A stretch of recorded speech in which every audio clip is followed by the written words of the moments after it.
Están, chicos? ¿Cómo están? Vamos a hablar un poquito de lo que es el conjunto y el despiece. Cuando hablamos de un plano en conjunto, un ejemplo muy sencillo que nos puede venir a la mente son los planos de los Legos. ¿Por qué? Porque estos básicamente nos muestran lo que debe tener un plano en conjunto de una máquina o de algo más grande. En él nos detalla el número de piezas, cómo deben embonar y nos muestra un isométrico de cómo debe quedar. Algo similar debemos hacer con un plano de conjunto, en el cual nosotros vamos a detallar nuestras piezas y vamos a enumerarlas en ítems, viendo cómo va a quedar un ensamblaje.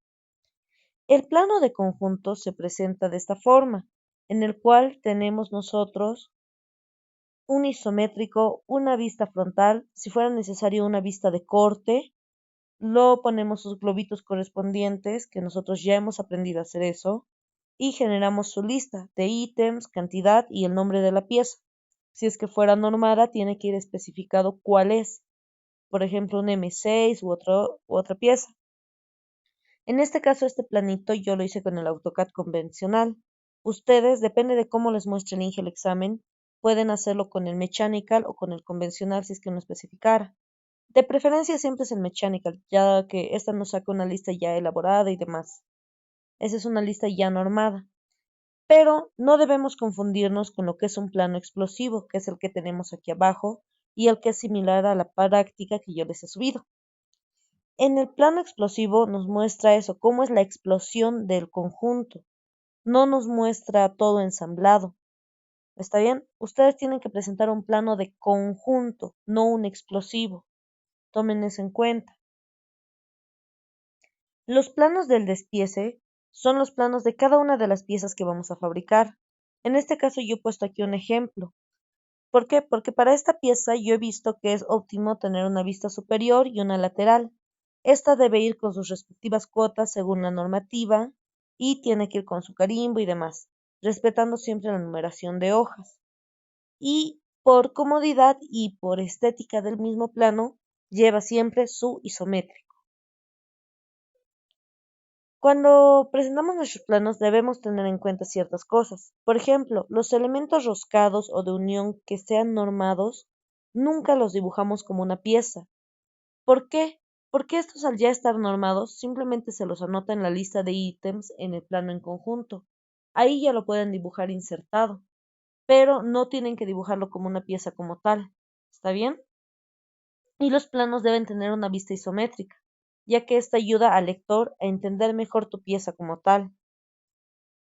Para la parte práctica, chicos, yo hoy día ya les había preparado un video, pero desgraciadamente no me olvidé apretar el botón de grabar. Bueno, sí lo grabé, pero no se grabó bien el audio. Me olvidé activar el botón de grabar el audio. Así que voy a explicarles un poco sobre el mismo video para que puedan entender un poco más de lo que se quiere hacer. Ya, ok. En un plano o de despiece tenemos que poner lo que nosotros ya sabemos, cómo van a ir sus vistas, cómo va a ir su, qué sistema de proyección vamos a usar, cómo lo vamos a acotar. Por ejemplo, en este caso, para el eje, yo he decidido tomar simplemente dos vistas, una frontal y una superior, porque con eso yo ya obtenía la información necesaria y no estoy excediendo ni volviéndolo repetitivo, repitiendo cuotas o sobrecotando uno solo. ¿Está bien? Y el plano de conjunto se realiza de esta forma. El AutoCAD tiene una ventaja muy bonita, que es poderme mostrar más de una vista a la vez, trabajando en un solo proyecto. En la ventana de visualizar, ustedes van a ir al viewport y ahí le dicen quiero dos vistas y pueden ir trabajando de forma simultánea. Yo siempre decido trabajar con un S isométrico y con una vista ya sea frontal, lateral o bueno, esa vista ya la veo de forma auxiliar y prefiero siempre tener uno en vista conceptual y el otro en vista solamente de las líneas. Aquí lo que estaba haciendo era quitar las piezas para mostrarles cómo hay que unirlas. He decidido quitar solamente eso ya que esta parte era un poco repetitiva. Lo que hice es cambiar mi sistema de vistas para poderlo verlo con líneas y ya ustedes ven viendo dónde tienen que acoplarse cada vista. Por ejemplo, el soporte de la base, yo sé que tienen que ir juntos las perforaciones para poner el tornillo. Entonces decido agarrarlo desde ahí y encajar con mi otra pieza. Y esto podemos ir comparándolo con nuestras vistas en dos pantallas. Vemos que se vea bien, que tenga buena simetría, que esté yendo todo donde debe ir. Una vez que ya tengo esto, puedo continuar. Por ejemplo, el buje, yo ya sé que tiene que ir al lado del cilindro. Simplemente hago coincidir los centros donde necesite que coincidan. Como ven, todo lo que vamos haciendo en una vista se va haciendo de forma simultánea en la otra, porque simplemente como tener dos cámaras a la vez. Lo que tú haces en una se transmite en ambas. Van a ir coincidiendo ahí sus centros y demás. Ustedes ya van a ver cómo se les será más fácil. Traten de no estresarse mucho. Cuando tengan sus piezas de cada uno dibujado, simplemente pásenlo todos copiando a uno solo y vayan ensamblando. Para la parte del eje, lo primero que he hecho ha sido medir. ¿Por qué? Porque yo ya sabía que el eje mide 50 y sabía que el rodillo no tiene la misma medida. Entonces tengo que ver cuánto espacio tiene que sobrar a los costados. No traten de hacer coincidir todo porque a veces siempre tiene un espacio, una tolerancia o algo. Lo que quería hacer aquí es poner una línea desde las puntas. ¿Y por qué me dirán? ¿Por qué he puesto esa línea para medir y todo? Porque como tenemos tantos centros al ser una figura cilíndrica, siempre puede existir un error y nos va generando fallas. Para evitar eso es que yo prefiero siempre medir, corroborar y demás. Aquí sin querer le había puesto una línea que no era necesaria cuando solamente quería medirlo.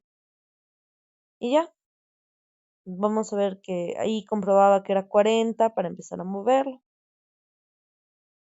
Yo para acoplar esta pieza me ayudé de dos líneas auxiliares, una de forma vertical que cubría todo el diámetro de la pieza y como yo ya sabía que sobraba 5 a cada lado, hice una línea de 5 en el centro para luego simplemente mover las piezas, ya no las líneas, tomando como referencia ese punto y haciéndolo coincidir con el punto que yo quería en el eje.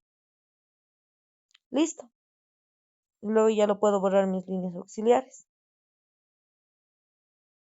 Luego hacía lo propio con el resto de la estructura. Simplemente lo voy coincidiendo, lo voy acomodando y ya, con eso voy sacando mi conjunto.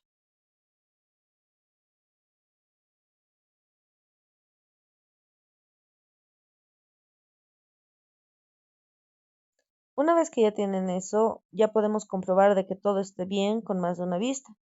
Y sí, tenemos el isométrico y también tenemos un frontal. Luego lo he pasado igualmente como siempre lo hacemos con base a los costados. Vamos al layout, ponemos base y empezamos a hacerlo.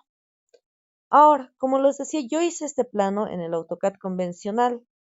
Si a ustedes el ingeniero les especifica que tienen que hacerlo con el mecánico o les muestra cómo debe salir su lista de componentes, háganlo con el mecánico.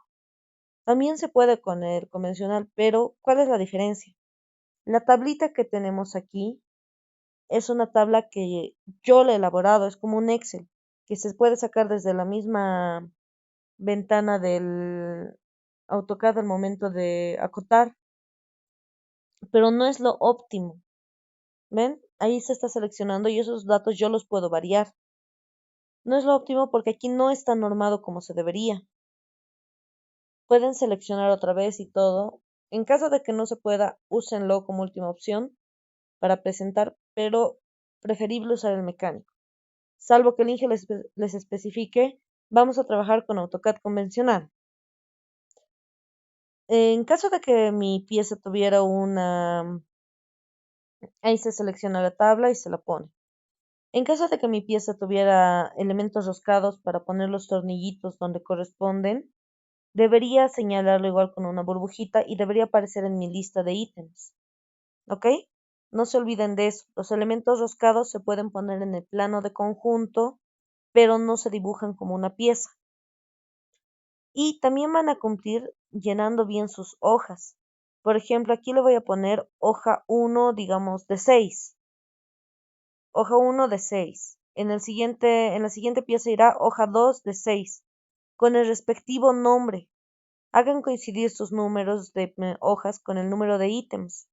Por ejemplo, el soporte, yo sé que es mi pieza 2, pónganlo el 2 y así, cada uno.